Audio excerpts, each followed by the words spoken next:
Tools for installing laminate flooring.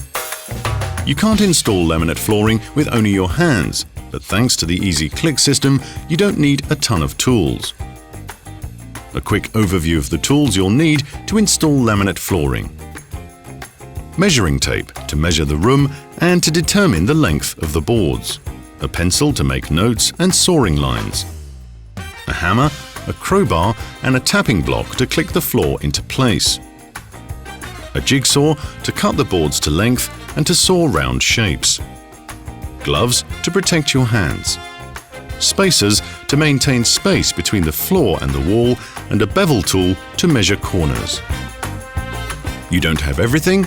You'll find all you need in better DIY stores. Need more tips? Take a look at the other quick step tutorials.